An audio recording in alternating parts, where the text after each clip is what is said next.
Prošlu sedmicu sam provela u Amsterdamu i ovo je 4. put da posjećujem taj prelijepi grad. Biti u Amsterdamu, a ne posjetiti cvjetnu pijacu bio bi zaista grijeh. Pogotovo za osobe kao što sam ja i sve osobe koje vole cvijeće i biljke uopšte. Pa da vidimo šta to ima na cvjetnoj pijaci u Amsterdamu.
Vrijeme u Holandiji je inače jako promjenjivo.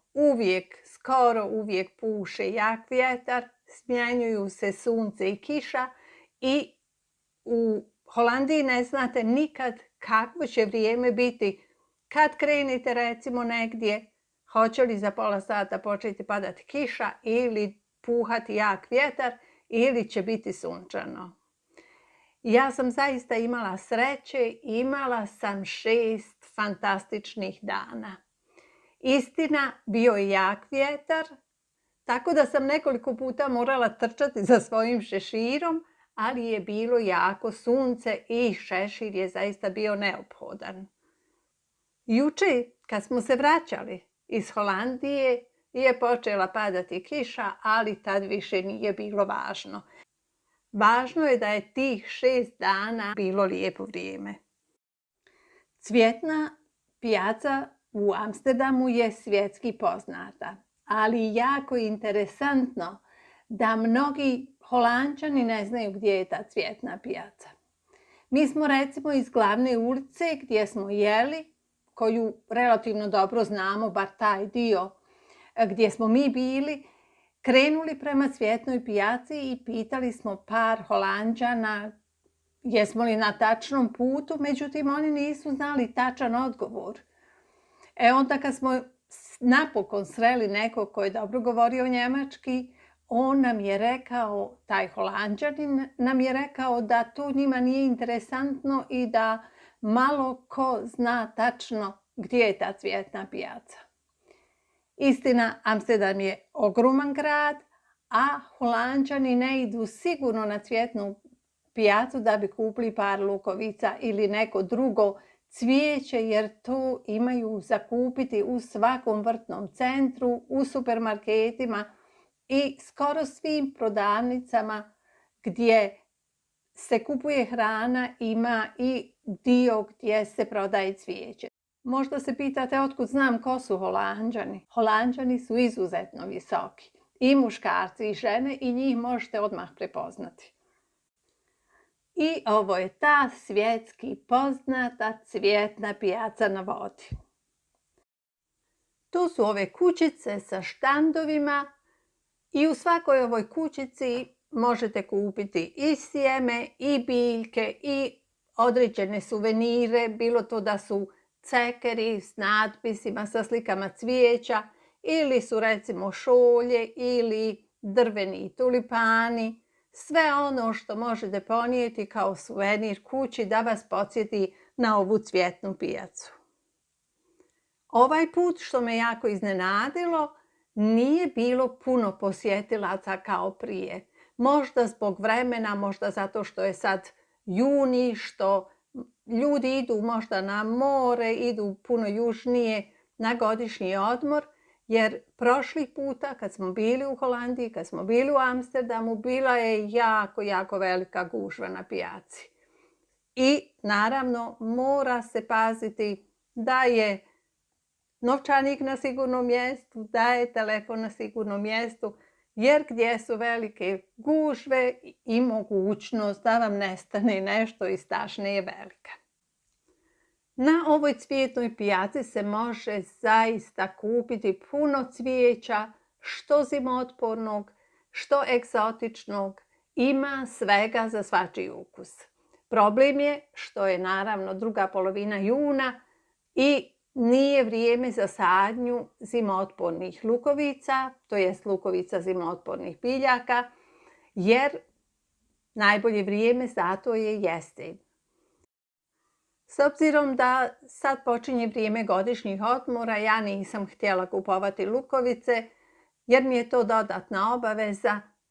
Lukovice se obično sade u jesen, ali moglo bi i sad ko ima vremena.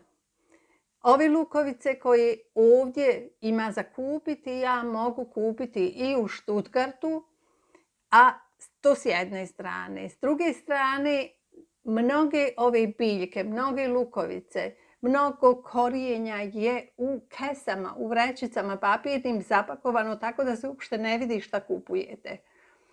Naravno, nikad niste ni sigurni da je ono što je na slici postavljeno, da je to upravo ono što ste kupili. Zato uvijek kad kupujete na ovoj pijaci, trebate to sve uzeti s rezervom. Nikad ne možete biti sigurni da je to upravo ona sorta koju ste vidjeli na slici. Druga preporuka je da kad kupujete, da gledate i da kupujete lukovice ili korijenje koje možete vidjeti. Znači, bilo to da su to u pitanju dalije, tulipani, bilo šta da kupujete, gledajte da je sve onako u gajbama, da je korijenje u gajbama, da su lukovice u gajbama i da tačno vidite šta kupujete. Nažalost, mnoge biljke, mnogo korijenje, to jest lukovice, su u papirnim vrećicama i vi uopšte ne znate u kakvom su stanju te lukovice ili to korijenje. Čak sam vidjela da su i hortenzije, slike su hortenzije, a zapakovane su u papirne vrećice i te papirne vrećice su zalijepljene. Znači, ne dolazi ni svjetlost na te biljke, ili već šta je u pitanju kod hortenzije, niti svjetlost, niti zrak. Ja ne znam, zaista, ja se nikad ne bi usudila kupiti hortenziju koja je zapakovana u papirnoj vrećici. Što se tiče božura, u ponudi su bili božuri. Korijenje je bilo isto u vrećicama, u papirnim vrećicama ili recimo u gajbama. Pa se moglo izabrati i da vidite koliki je taj korijen božura i u kakvom je stanju. Naravno, ja nisam mogla odoliti. Kupila sam neko korijenje, ali o tim biljkama koje sam ja kupila, u stvari bit će jedan poseban video. Teško je nabrojati sve što ima u ponudi.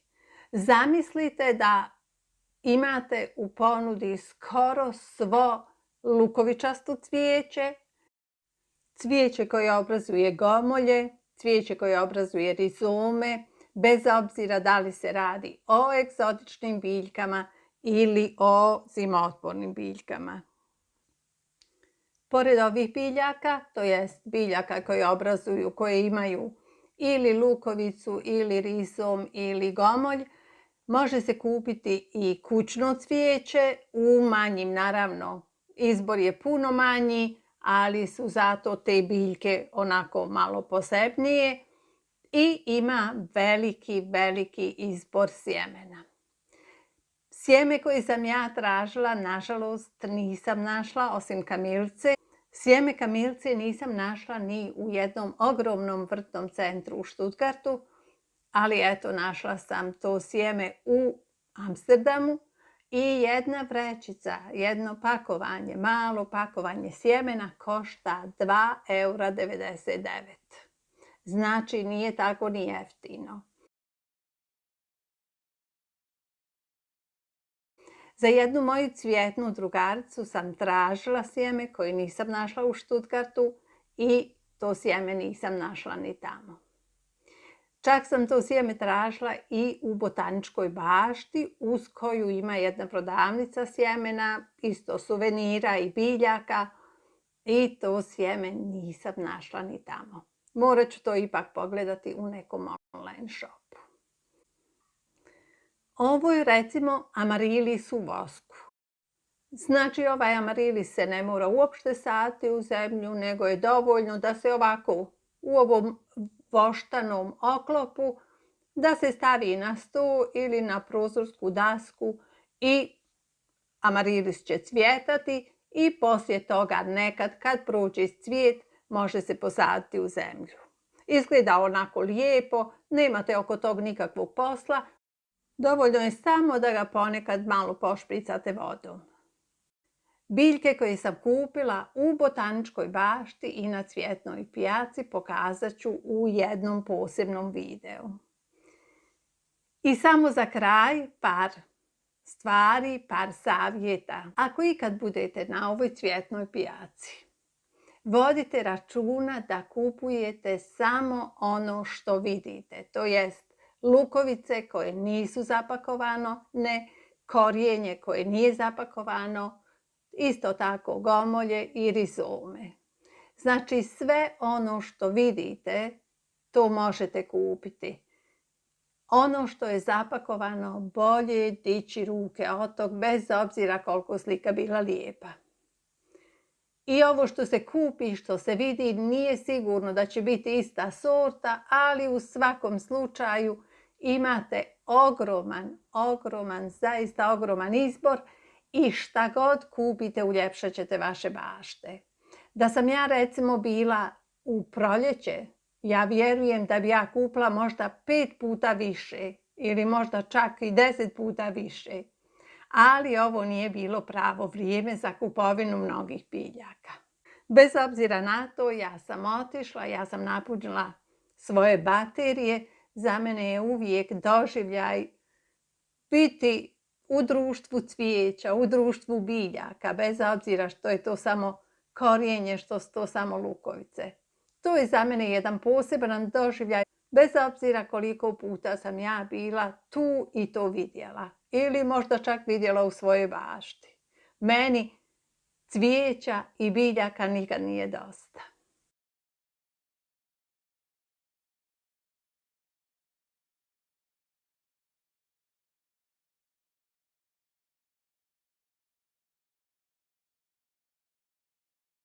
Nadam se da ste uživali u ovoj šetnji. Sljedeća šetnja će biti kroz botaničku baštu u Amsterdamu.